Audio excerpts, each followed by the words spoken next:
आयुष्यात खिसा आणि वडापाव नेहमी गरम हवा असं मला वाटतं. म्हणजे आयुष्य सुंदर होतं.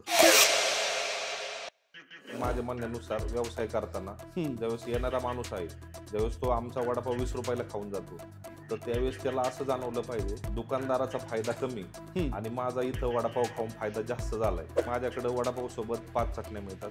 एक चिंचची चटणी मिळते, एक लसूण ठेचा आहे, एक पुदिनाची गोड चटणी मिळते, शेंगदाणा चटणी आणि पुदिना खोबरा एक कमी तिखट चटणी. भांडवलाची भरपूर अडचण आली. एक दिवस असा होता की आज उद्या वडापाव विकण्यासाठी एक 25 रुपयाचा अद्रक आणण्यासाठी पैसे नव्हते आणि जेवणासाठी तेवढेच 25 रुपये जवळ होते. पण तुम्हाला असं का वाटलं की बाबा व्यवसायच करायचा आहे, जॉब नाही करायचा, असं तुम्हाला का वाटलं? मोठं व्हायचं असेल तर व्यवसायच करावा लागतो. सही. त्यामुळे व्यवसायात उतरायचं ठरवलं होतं. बरं, ते तुमची जी खासियत आहे, डोळे बंद करून तुम्ही वडापाव काढतात, तर ते काय, ते कशा पद्धतीने, ते सिक्रेट काय?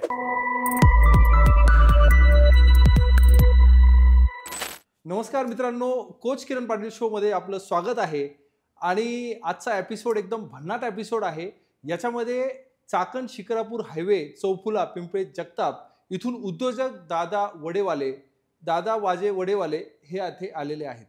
सकाळी सकाळी आपल्याला नाश्त्याचा प्रश्न पडतो. आपण बऱ्याच ठिकाणी वडा खातो, वडापाव खातो, चहा पितो, पण यांचा प्रसिद्ध वडा जो आहे, आज पूर्ण नाशिक जिल्ह्यातून, महाराष्ट्रातून, पुण्यातून, मुंबईतून नव्हे तर पूर्ण महाराष्ट्रातून, महाराष्ट्राच्या बाहेरून देखील ते वडा खायला लोक येतात आवर्जून.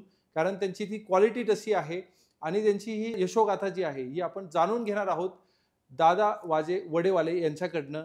यस दादा वाजे वडेवाले, तुमचं स्वागत आहे कोच किरण पाटील शो मध्ये.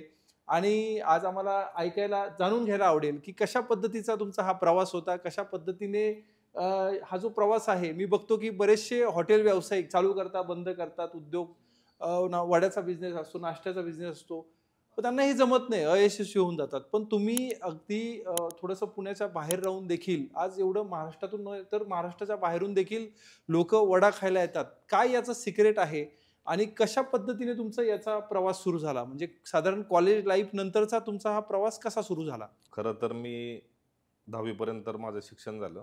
10वी नापास झाल्यानंतर मी कंपनीमध्ये जॉबला होतो. काय बोलता, 10वी नापास आहात तुम्ही? जॉब करता करता कल्पना सुचली की आपला स्वतःचा काहीतरी व्यवसाय असावा. जॉब करताना खूप अडचणी आल्या, कुणाच्या तरी दुसऱ्याच्या हाताखाली काम करणं.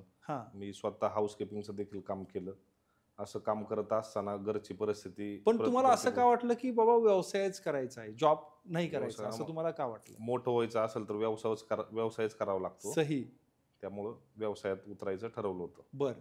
आणि मग कसं तुमचं काय कॉलेज लाईफ नंतर, जे शाळेच्या नंतर तुम्ही शाळा सोडली? MIDC मध्ये कंपनीमध्ये काम केलं, शिक्रापूरलाच. हाऊसकीपिंगचं काम केलं. असं काम करता करता त्यातून पैशाची बचत करून, घरची परिस्थिती गरीब असल्या कारणानं मग पैशाची थोडी थोडी बचत करून वडापावचं छोटीशी हातगाडी टाकली. पण वडापावच का? असं वडापावच का, तर वडापाव मला स्वतःला पण आवडायचा आणि वडापाव ग्रामीण भागामध्ये वडापाव जास्त प्रसिद्ध असतो आणि सर्वसामान्य लोकांना वडापाव खायला परवडतं.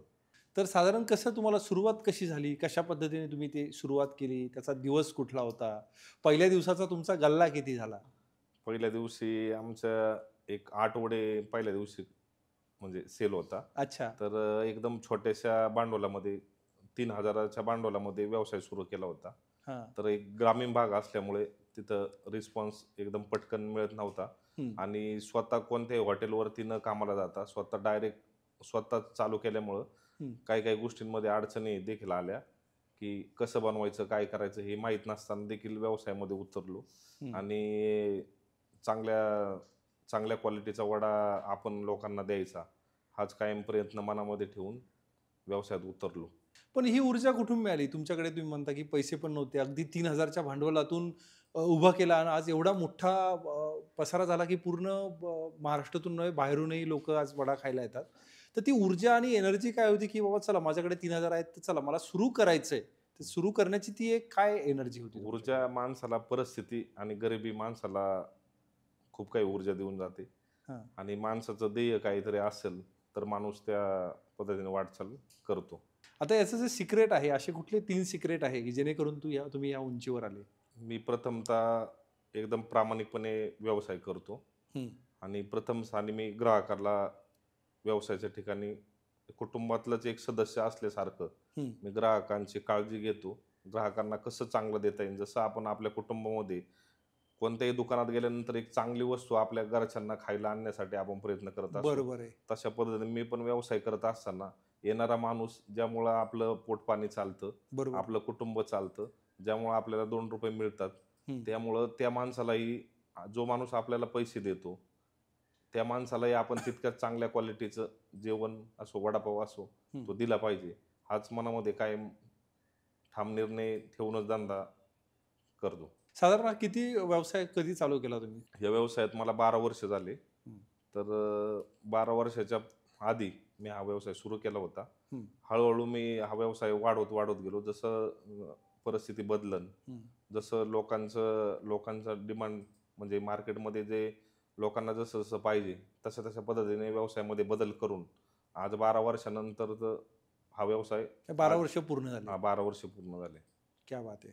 आणि साधारण कधी सुरुवात केली? 2005 साली. 2005 साली. हम्म. सही. आणि साधारण याचे काय सुरुवातीचे दिवस कसे होते? काय काय तुम्हाला म्हणजे अडचणी आल्या? किंवा व्यवसाय म्हटलं की सगळ्यात महत्त्वाचं भांडवल येतं, लोक येतात, मशिनरी आली, तर तुमच्याला कशा पद्धतीने अडचणी काय काय आल्या तुम्हाला? अडचणी तर खऱ्या कष्टाची तर माझी खूप तयारी होती. हां. भांडवलाची भरपूर अडचण आली. हम्म. एक दिवस असा होता की उद्या वडापाव विकण्यासाठी हम्म. एक 25 रुपयाचा अद्रक आणण्यासाठी पैसे नव्हते हम्म. आणि जेवणासाठी तेवढेच 25 रुपये जवळ होते. तर मग आज जेवायचं का अद्रक आणायचं ओ. आणि उद्या गाड्या चालू, म्हणजे वडापावची हातगाडी चालू करायची, हा बापरे. प्रश्न मनामध्ये असायचा. मग त्या दिवशी मी न खाता 25 रुपयाचे अद्रक आणून वडापावचा, म्हणजे हातगाडी चालू करून नंतर वडापाव झाल्यानंतर वडापाव खाल्ले. असे पण बापरे. दिवस पाहिले. अशा पद्धतीने मग तुम्हाला त्यावेळेस मनात विचार काय आले की बाबा बिझनेस बंद करू, मग नोकरी करू का? एवढ्या अडचणी कसा सामना कसा केला तुम्ही? बिझनेस बंद करण्याच्या याच्यावरती पण आलो होतो.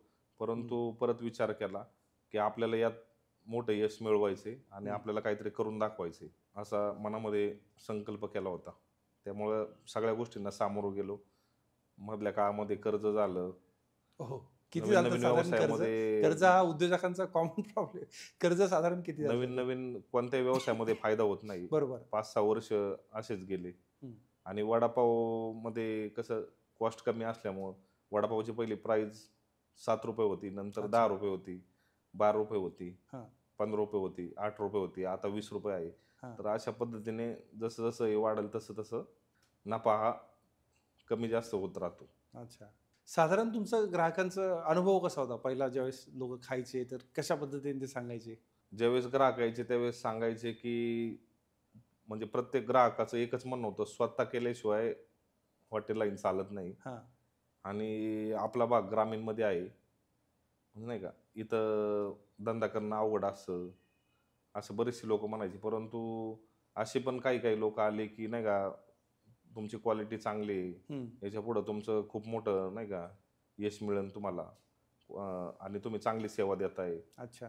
आणि मी स्वतः वडापाव काढायचो, त्यामुळे लोकांना काही काहींना अभिमान वाटायचा की आपला माणूस कोणतरी स्वतः काम करतोय, स्वतः व्यवसाय करतोय.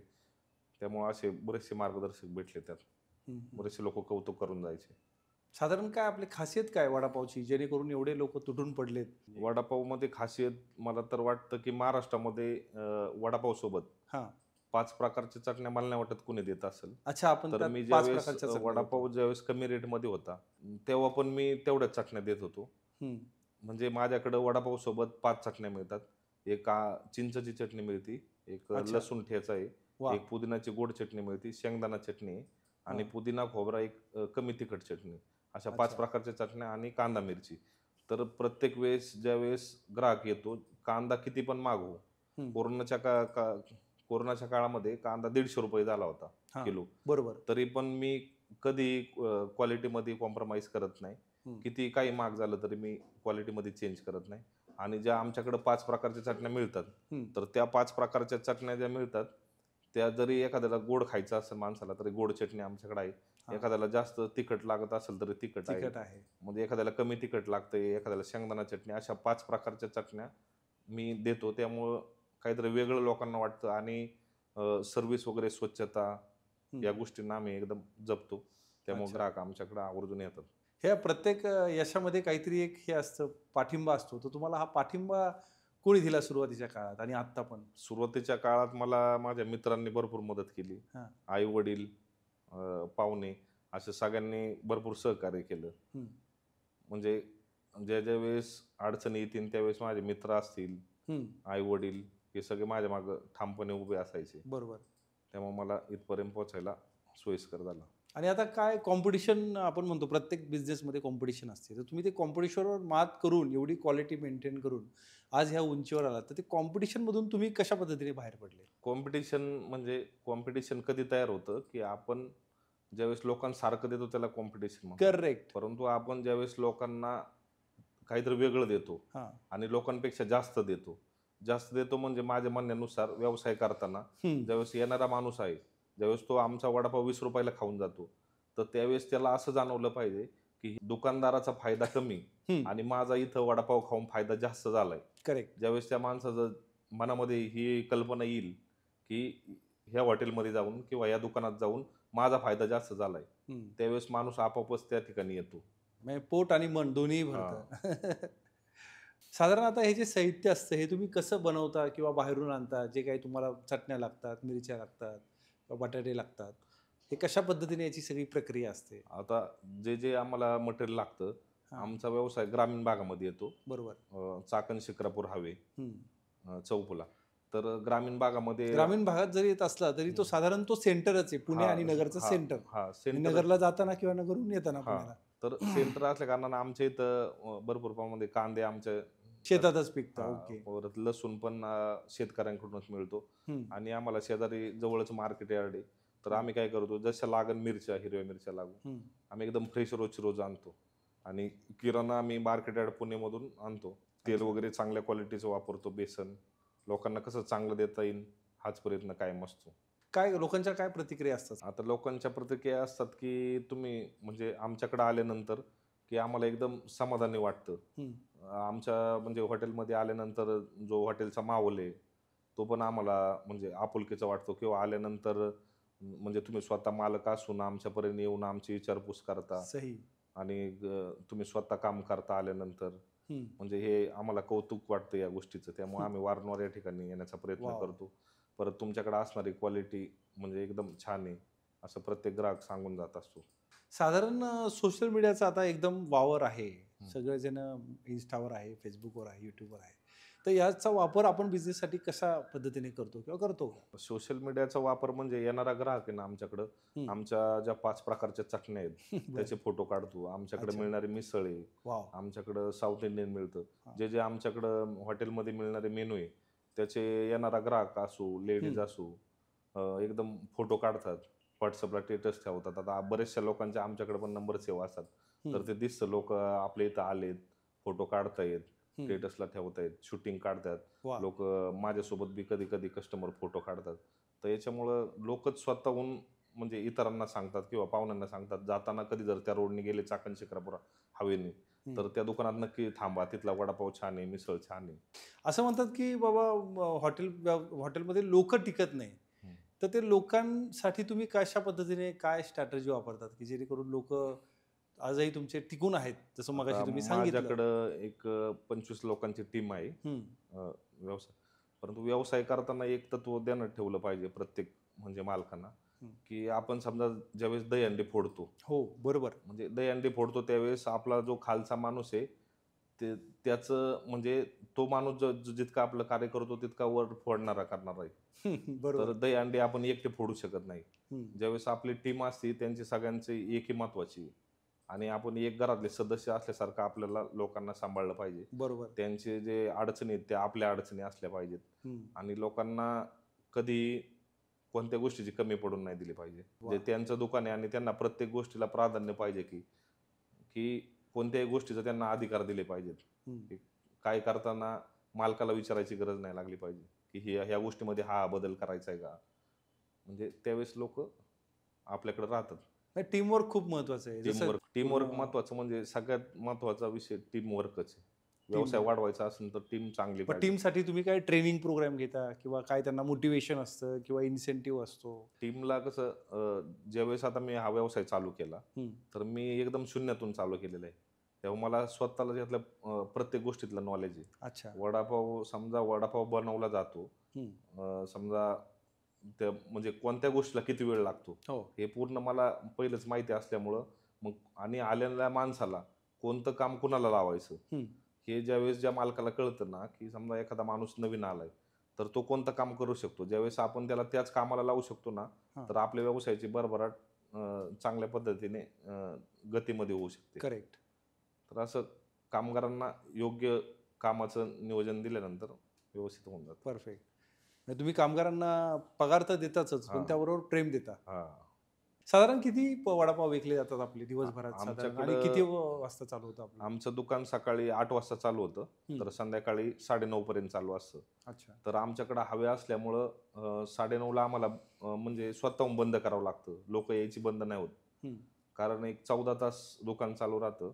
मॅनपॉवर इतकं वेळ काम करू शकत नसल्यामुळं मग आम्हाला नाईलाजाने 9:30ला बंद करावं लागतं. परंतु हावे रोड असल्यामुळं, तो चाकण शिक्रापूर हावे असल्यामुळं मग लोक येतच राहतात.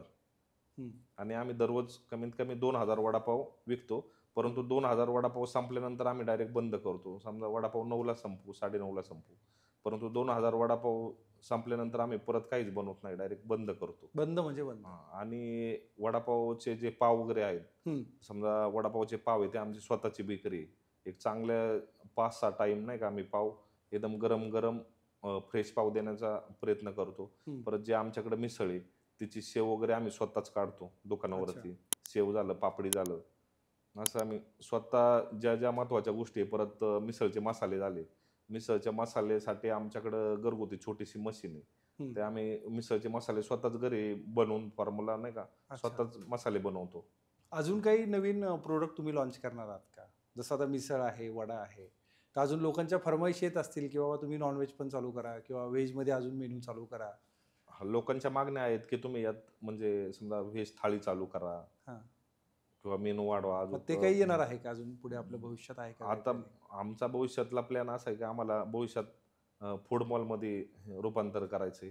नवीन उद्योजकांना काय सल्ला द्याल? आज प्रत्येकाला व्यवसाय करायचा आहे, प्रत्येकाला नोकरी नको आहे, तर तुम्ही अशा नवीन उद्योजकांना काय सल्ला द्याल की त्यांना भीती वाटते? जसं तुम्ही 3000 सुरू केली, तुम्ही विचार नाही केला की बाबा माझ्याकडे किती पैसे, तुम्ही 3000 डेअरिंग केली, सुरू केला, आणि आज एवढा मोठा, आज 25 लोकांची तुमच्याकडे टीम आहे उत्कृष्टपणे. तर नवीन उद्योजकांना काय सल्ला द्याल तुम्ही? नवीन उद्योजकांनी सर्वप्रथम आपण काहीतरी शिकलं पाहिजे. पहिलं डायरेक्ट कोणत्या व्यवसायात उतरणं योग्य नाही.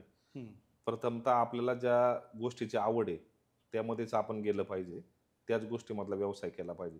आणि ज्यात आवड आहे त्यात आपण काहीतरी पहिलंच थोडंसं शिकलं पाहिजे आणि नंतर त्याचं रूपांतर आपण व्यवसायामध्ये केलं पाहिजे. आपल्याला एखादी गोष्ट आवडत नाही आणि ती आपण केली नाही पाहिजे. ज्या गोष्टीची आवड आहे, समजा एखाद्याला, आता समजा मला हॉटेलची आवड होती, वडापाव बनवायची स्वतःलाच आवड होती, तर मग मी त्यात शिरलो. म्हणजे एखादा क्रिकेट खेळायची आवड आहे, तो त्यात करिअर करू शकतो. करेक्ट. ज्या त्या गोष्टीमध्ये ज्याला ज्यात आवड आहे त्याने त्यातच काम केलं पाहिजे. पण ती आवड ओळखायची कशी? आवड ओळखायची कशी? घरच्यांनी बऱ्याच जणांना हा प्रश्न असतो की व्यवसाय करू, पण काय करू ते कळत नसतं. म्हणून मी तुम्हाला हा प्रश्न विचारला की व्यवसाय करताना मार्केटचा एक अंदाज पण आला पाहिजे की समजा तुम्हाला कुठं काय विकता येईल तुमच्या आवडीनुसार.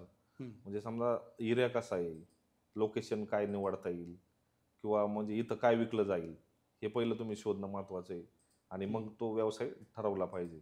हॉटेल व्यवसायाला किती साधारण आता मार्केट आहे? हॉटेल व्यवसायाचं मार्केट कधीही न संपणार आहे. क्या बात आहे. फक्त त्याला काळानुसार हॉटेल मालकांनी बदलणं गरजेचं आहे.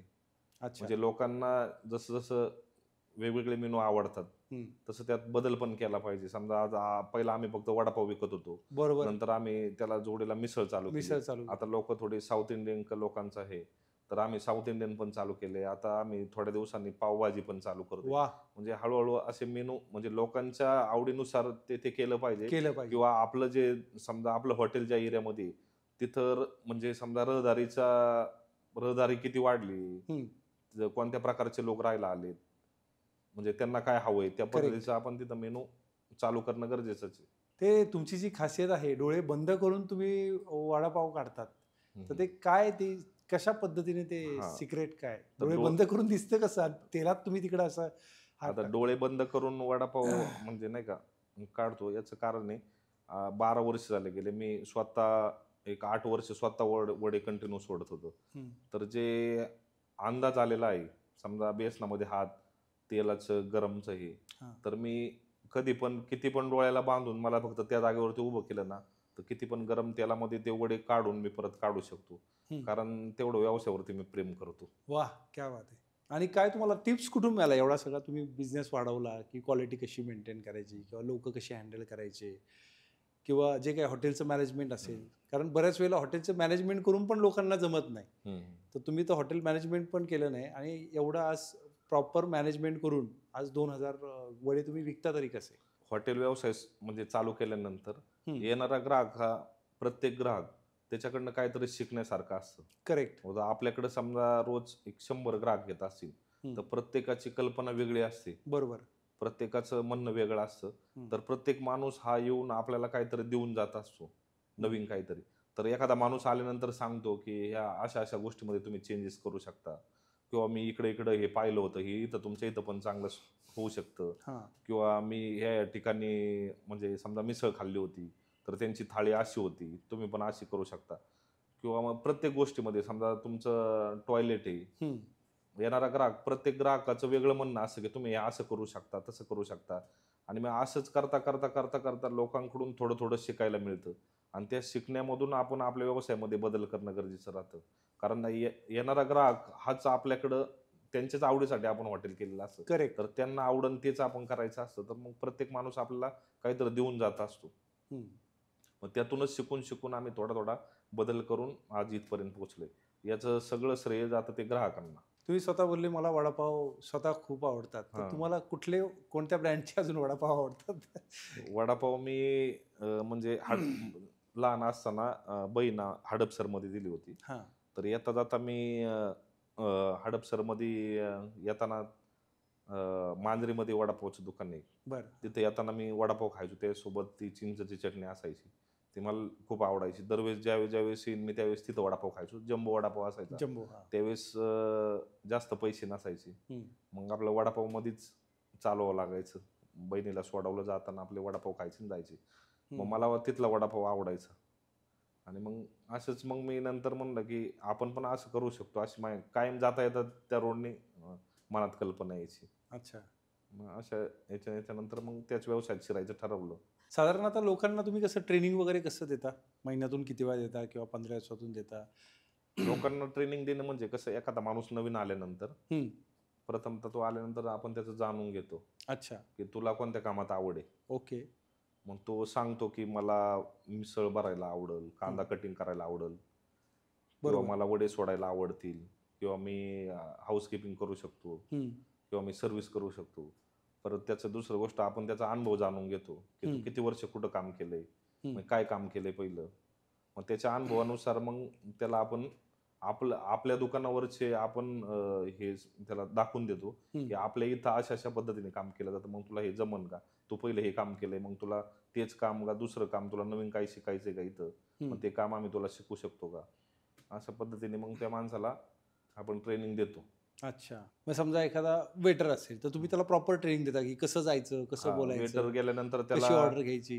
प्रथमतः वेटर आला नवीन तर त्याला प्रथमतः आपण सांगतो की सगळ्यांशी हसून खेळून राहायचं. वा. त्याला पहिलं पटवून देतो की आपण जे काय आहे म्हणजे जे तू काम करणार आहे, तुझं घर चालणार आहे, माझं घर चालणार आहे, हे फक्त या आलेल्या बरोबर. लोकांच्या मुळे चालणार आहे.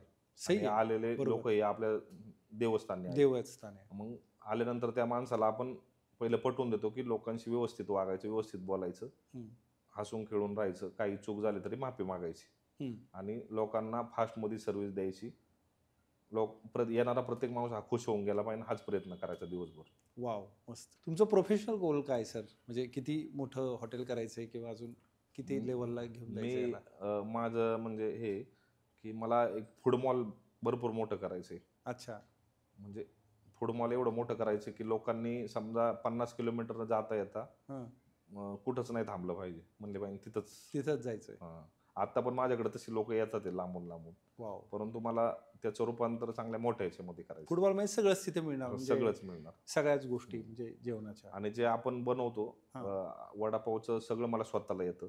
आमचं सगळं मटेरियल घरी बनतं, घरून बनवून आमचं सकाळी दुकानावरती येतं. तर अच्छा. आमच्याकडे आचार्य वगैरे काय नाही, कारण मलाच पहिला अनुभव आहे की आपण छोट्या याच्यातून चालू केल्यामुळं प्रत्येक गोष्टीतला अनुभव असल्यामुळं आचारी कशासाठीच लागत नाही. बरोबर.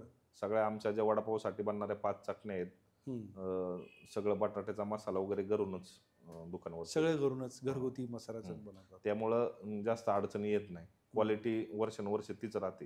तुमचे स्वतःचे रोल मॉडेल कोण आहे ज्याने तुम्ही फॉलो करतात? रतन टाटा. रतन टाटाच का सर? रतन टाटा कायमच देशासाठी काम करतात हा. आणि गरजू लोकांना त्यांची कायमच मदत झालेली आहे. बरोबर. त्यामुळे ते मला आवडतात उद्योजक म्हणून. समाजासाठी तुम्ही आता व्यवसाय करता करता समाजासाठी तुम्ही काय काम करतात? व्यवसाय करताना आता मध्ये कोरोनाचं महामारी आली होती, तर खूपच भयंकर. कोरोनाच्या महामारीमध्ये मी माझ्या दुकानाचे तिथं डायरेक्ट बोर्ड लावून माझ्या फेसबुकला म्हणजे ग्रुपला मी डायरेक्ट पोस्ट बनवून पाठवली होती. अच्छा. की गरजूंसाठी, म्हणजे येणाऱ्या जाणारे लोक पाय पाय जायची, वाहनं नव्हती, तर गरजूंसाठी मी मोफत वडापाव ठेवले होते. म्हणजे ओपन मध्ये डायरेक्ट मी मोबाईलचे स्टेटसला वगैरे ग्रुपला फेसबुकला ओके. की लोकांसाठी गरजूंसाठी मी मोफत वडापाव ठेवले होते की कोणी इंदे ज्याच्याकडे पैसे नाही त्यांनी खाऊन जायचं. आणि दुसरी गोष्ट, माझ्या दुकानाच्या शेजारी एक 200 बेडचं कोविड सेंटर होतं. तर तिथं त्या कोविड सेंटरमध्ये मी स्वतः चहा वगैरे घेऊन जायचो. तिथं मी 3 महिने माझ्याकडनं चहा वगैरे होता सगळं. तर मी स्वतः कोविड सेंटरमध्ये जायचो त्यावेळेस बी. मग तुम्हाला असं काय भीती वाटत नव्हती का, अरे मी जर गेलो? भीती वाटत नव्हती, परंतु व्यवसाय करताना म्हणजे भीतीचा विषयच येत नव्हता, की कारण सगळीच माणसं अडचणीत होती. बरोबर. तर आत गेल्यानंतर सगळे ओळखीचे लोक भेटायची, म्हणजे नाही का, आत गेल्यानंतर एक वेगळं वातावरण वाटायचं, जरा मन समाधान व्हायचं. त्यामुळे मी स्वतःहून जायचो, मन प्रसन्न व्हायचं उलट आतमध्ये गेल्यानंतर. एक दिवस नाही गेलं तर असं करमत नव्हतं की आज आतमध्ये गेलो नाही. अच्छा. आधी तुम्ही नोकरी करायचे आणि नंतर तुम्ही आता व्यवसाय करताय, तर काय फिलिंग आणि काय तुम्ही कसं वाटतंय? नोकरी करताना दुसऱ्याच्या हाताखाली नोकरी असते ती, किती आपण मन लावून काम केलं तरी आपण तेवढ्या पुरते मर्यादित असतो. परंतु मी नोकरी करत असताना प्रत्येक ज्या ठिकाणी काम केलं एकदम मनापासून आपलं घरचं असल्यासारखं केलं. म्हणजे ज्या वेळेस काम केलं त्यावेळेस सगळे जे कंपनीतले म्हणजे लाईन मॅनेजर असेल, अच्छा, हे सगळे मला म्हणायचे की तू खूप चांगलं काम करतो. परंतु असं काम करत असताना नंतर मनामध्ये आलं की किती दिवस लोकांकडे काम करायचं, आपलं स्वतःचं काहीतरी करायचं. म्हणून मग व्यवसाय करायचं मनामध्ये आणलं, परंतु हळूहळू म्हणजे भांडवल तयार होत नव्हतं परिस्थितीमुळं, परंतु हळूहळू मग नंतर व्यवसायात उडी घेतलीच. आणि तुम्ही मॅनेजमेंट कसं करता? आज तुम्ही इकडे पॉडकास्ट चालला आहेत आणि तिकडे हॉटेल तरी पण चालू आहे, आज 25 लोकांचा स्टाफ काम करताय, सगळं वडापाव बनतंय, देतंय, सगळे मॅनेजर ऑर्डर घेताय, सगळे डिलिव्हरी करताय आणि आज सगळं ॲटोमेशनवर हा व्यवसाय गेलेला आहे. तुम्ही 8 दिवस नाही गेले तरी पण तो व्यवसाय डायरेक्ट तो तसाच व्यवस्थित चालू राहील, किंवा महिन्याने गेले, 2 महिने गेले, 3 महिने गेले. तर हे ॲटोमेशन तुम्ही कसं काय केलेलं आहे? हॉटेल व्यवसायामध्ये एवढा मोठा गॅप कधी मिळत नाही. अच्छा. मालकाला लक्ष द्यावंच लागतं. म्हणजे जरी कामगार असतील तरी जे ग्राहकांना जी माया हवी असती ती मालकाची हवी असती. मालक दिसला तरी पण काही ठिकाणी हॉटेलचे मालक दिसले तरी सुद्धा लोकांना जेवण चविष्ट वाटतं. म्हणजे एक ते नातं तयार झालेलं असतं. त्यामुळं शक्यतो माणूस तिथं असणं गरजेचं आहे. परंतु आता आमच्या व्यवसायामध्ये आमच्या म्हणजे मेवणेत आकाश बुसुरे, ते त्या ठिकाणी मला मदत करतात. तर मी नसल्यानंतर ते तिथं योग्य प्रकारे सगळं चालवतात. आणि जी लोक आहेत आमची, ती लोक एकदम स्वतःच्या घरच्यासारखं काम करतात. ओके. म्हणजे ते असं मालक आहे नाही आहे, त्यांना एकदम ते व्यवस्थित ग्राहकांशी वागणं, सर्व्हिस सगळं व्यवस्थित चालू ठेवतात. त्यामुळे मग निश्चितपणे माणूस कुठं जाऊ शकतो. नवीन ज्यांना हॉटेल चालू करायचं आहे अशा हॉटेल व्यावसायिकांना तुम्ही काय उपदेश द्याल महाराष्ट्रातील? नवीन हॉटेल ज्यांना चालू करायचंय त्यांनी प्रथमतः काहीतरी शिकलं पाहिजे, एखाद्या हॉटेलवरती अनुभव घेतला पाहिजे, किंवा हॉटेल सुरू करताना एकदम मोठ्या प्रमाणामध्ये नाही केलं पाहिजे, एकदम थोडी सुरुवात केली पाहिजे. म्हणजे नाही का, हॉटेल तुम्हाला 10 टेबल लावायचे ना, तर तुम्ही 2 टेबल पासून सुरुवात केली पाहिजे. अच्छा. ज्यावेळेस हॉटेल लाईनमध्ये थोडा थोडा माणसाला अनुभव येतो, त्यावेळेस तो माणूस पुढे जातो. एकदम तुम्ही 25 लाख रुपये हॉटेलला खर्च करून एवढं मोठं हॉटेल करणार, परंतु काय होतं, हॉटेल लाईनमध्ये काही काही बारीक सारीक गोष्टींमध्ये अडचणी आहेत. त्या अडचणी तुम्हाला कळल्यानंतर मग तुम्ही फास्टमध्ये पुढे जाऊ शकता. तुम्हाला थोडं 3-4 वर्ष लागतील कळायला, परंतु येणाऱ्या पुढच्या 3-4 वर्षात तुम्ही एक 25 वर्षाचं हे करून बसाल, एवढं फास्टमध्ये तुम्हाला गती मिळते. त्यामुळे अनुभव महत्त्वाचा आहे.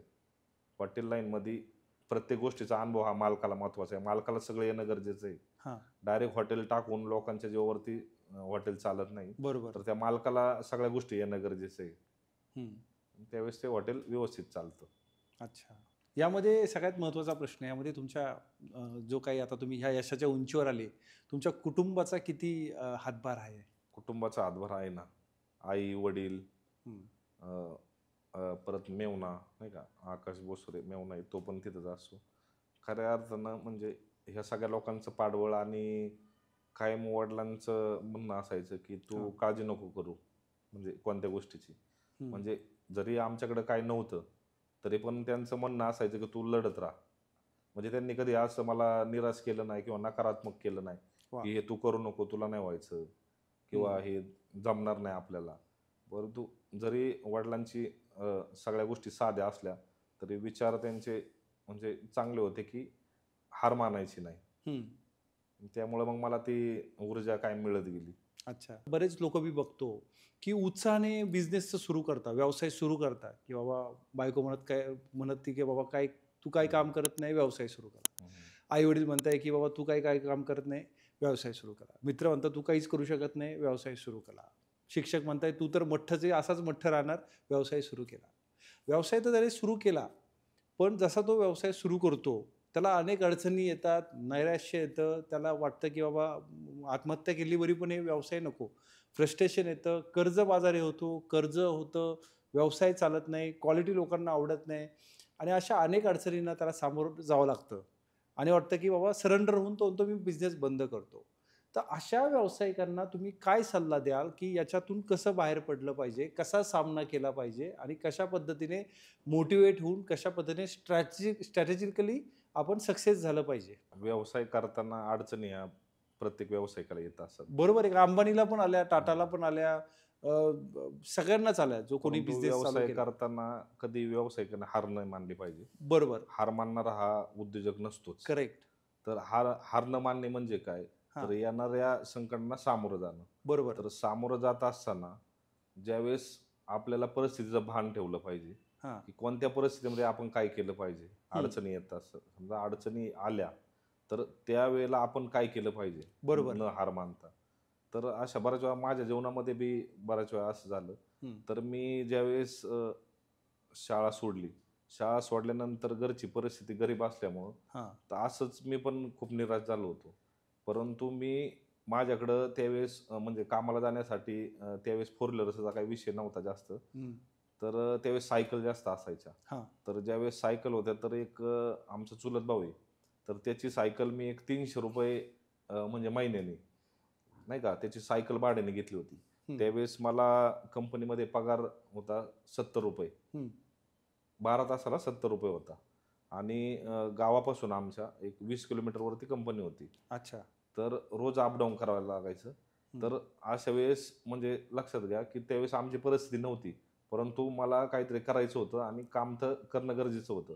तर अशा वेळेस समजा मी ती सायकल भाड्याने घेतली, म्हणजे 300 रुपये महिन्याने भाड्याने. तर त्या त्या म्हणजे दुसऱ्याच्या सायकलवरती मी काम केलं. म्हणजे असं परिस्थिती असताना आपण त्याला सामोरं गेलं पाहिजे, त्याला काहीतरी पर्याय काढला पाहिजे आणि त्याला सामोरं गेलं पाहिजे. सामोरं जात असताना ज्यावेळेस आपण मनामध्ये जिद्द ठेवू ना की ह्या संकटाला आपण सामोरं जाणार, त्यावेळेस पर्याय आपोआप दिसतो. जसा की मी दुसऱ्याची सायकल घेऊन कामाला गेलो, त्यावेळेस म्हणजे दिवस सगळ्यांचे बदलतात, परंतु त्यावेळेस निर्णय घेणं पण महत्त्वाचं असतं. व्यवसाय करताना कोणत्याही उद्योजकाने निर्णय क्षमता त्याची चांगली असली पाहिजे की कधी काय निर्णय घ्यायचा, कधी थांबायचं, कधी पाळायचं हे त्याला कळलं पाहिजे. आणि जो माणूस हार मानत नाही तो म्हणजे जो हार मानत नाही तो कायम जिंकतोच, तो कधीच हारत नाही.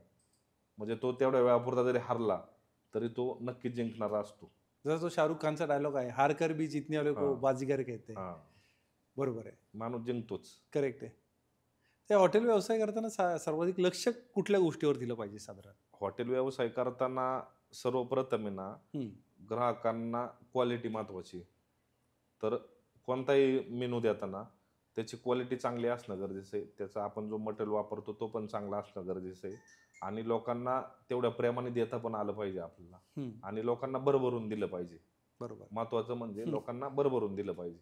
सही. हॉटेल वा. व्यवसायामध्ये स्वच्छता ह्या सगळ्या गोष्टींना महत्व स्वच्छता, असतं. जसं तुम्ही म्हणले, स्वच्छता आणि सुरक्षा. तर ह्या सुरक्षा आणि स्वच्छतेसाठी तुम्ही काय हॉटेल गोष्टी पाळता? व्यवसायामध्ये पहिले क्वालिटी एकदम चांगली असेल तर ग्राहक आपल्याकडे येतो. बरोबर, क्वालिटी आणि सर्व्हिस ही तत्पर पाहिजे. माणूस आल्यानंतर त्याला कोणत्याही प्रकारचा विलंब न लागता आपलं मेनू त्याच्यापर्यंत पोहोचला पाहिजे.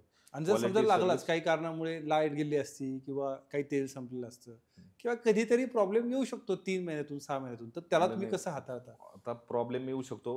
हॉटेल लाईनला एक महत्वाचा मुद्दा सांगत आहे हा, की ज्यावेळेस तुम्ही 10 वेळा, समजा एक कस्टमर आपल्याकडे 10 वेळा येतोय, हो, तर हॉटेल लाईन अशी, ज्यावेळेस माणूस आपल्याकडे 10 वेळा येतो ना, तर आपली 11 वेळेस ज्यावेळेस हॉटेल म्हणजे मालक आहे किंवा कामगार आहे, त्यांची जर 11 वेळेस थोडीशी जरी चूक झाली, सर्व्हिसमध्ये झाली, स्वच्छतेमध्ये झाली, तर 11 वेळेस आपल्याकडे जो माणूस 5-5 वर्ष येणार आहे किंवा 10 वेळा आपल्याकडे आलाय, बरोबर, 11 वेळेस जर आपल्याकडून काही चूक झाली तर तो आपल्याकडे येणार नाही. तो 12 वेळेस दुसरीकडे खायला जाईल. दुसरीकडे जाईल. त्यामुळं हॉटेल व्यवसायामध्ये क्वालिटी, सर्व्हिस, स्वच्छता या सगळ्या गोष्टींचं एवढं महत्व आहे की माणूस ज्यावेळेस आपल्या दुकानात येतो, तो हा. गाडीत बसून पार रोडपर्यंत जातो, तोपर्यंत त्याला आनंद वाटला पाहिजे. नुसतं समजा आमच्याकडे माणूस आला, वडापाव खाल्ला, वडापाव क्वालिटी लागला हा. म्हणजे सगळं झालं असं नाही. हॉटेल लाईन मध्ये माणूस आमच्याकडं त्याचा बसण्याचा टेबल किती स्वच्छ आहे, हो, त्याला दिलेली प्लेट किती स्वच्छ आहे, अरे वा, परत तो जाताना तो आमचा माणूस त्याला पार्किंग मध्ये गाडी लावायला किती सहकार्य करतोय, बरोबर. किंवा जाताना आमचा माणूस त्याच्याशी कसा वागतोय, या सगळ्या गोष्टींना महत्व राहतं. आजपर्यंत तुम्हाला सल्ले जे भरपूर भेटले असतील हॉटेल चालवताना, तर असं बेस्ट सल्ला कुठला की ज्याने एकदम आजपर्यंतचा जबरदस्त असा सल्ला? बेस्ट सल्ला म्हणजे मी हॉटेल म्हणजे व्यवसाय करताना 3च गोष्टींकडे जास्त लक्ष देतो. हा, पहिलं म्हणजे क्वालिटी चांगलीच Quality. ठेवायची बरोबर, आणि लोकांना चांगलं खायला घालायचं. हम्म, जे आपल्या घरच्यांना आपण जेवढं चांगलं देतो ना, हम्म, तेवढं चांगलं ग्राहकांना द्यायचं. बरोबर, आपल्या घरचे आपल्याला काय करतात, आपला मुलगा आहे म्हणून तेवढं चांगलं सांभाळ करतात, तर त्या जे आपल्याकडे घरात ते पण आपल्याला काहीतरी देऊनच जातात ना. अगदी तर बरोबर आहे. आपलं कामच आहे की त्यांना काहीतरी चांगलं दिलं पाहिजे हा, आणि एकदम उत्कृष्ट प्रतीचं आणि चांगलं खाणं द्यायचं लोकांना. जबरदस्त. काय मी लक्षात ठेवायचं, आयुष्यात खिसा आणि वडापाव नेहमी गरम हवा असं मला वाटतं. ओके, म्हणजे आयुष्य सुंदर होतं. बरोबर आहे. येस सर, साधारण आता ह्या वडापावचा व्यवसाय तुम्ही सुरू केला आणि या यशावर आली, तर कुठपर्यंत तुम्हाला हा प्रवास घेऊन गेलेला आहे? कशा पद्धतीने वडापावने तुम्हाला तारलंय असं तुम्ही सांगा. वडापाव म्हणजे ज्यावेळेस सकाळच्या आम्ही देवाची पूजा करतो, हा, तर आमच्या देवघरामध्येच वडापावची मी एक फ्रेम केलेली आहे. काय बोलता? तर ते वडापावची जी फ्रेम केली ना, वाव, तर उठल्यानंतर देवपूजा करताना मी त्या वडापावची पूजा करूनच बाहेर निघतो. मस्त, तर वडापावने पूर्ण माझं आयुष्य तारलंय, छान. हे मी कधी विसरणार नाही. हा, आणि येणाऱ्या ग्राहकांमुळे जे काही मी आहे, ज्या लेवलला आहे किंवा याच्या पुढे बी कोणत्या लेवलला जाईल, ते फक्त ग्राहकांमुळे असेल. ग्राहकांमुळेच. वा. तर दादा वाजे वडेवाले, या ठिकाणी आज तुम्ही आपल्या कोच किरण पाटील शोमध्ये आलात आणि शोभा वाढवली आणि आपल्या ग्राहकांना खूप चांगल्या पद्धतीने नॉलेज दिलंय तुम्ही की हॉटेल व्यवसायामध्ये कशा पद्धतीने यशस्वी व्हायचं आहे. तर थँक्यू व्हेरी मच, धन्यवाद. थँक्यू.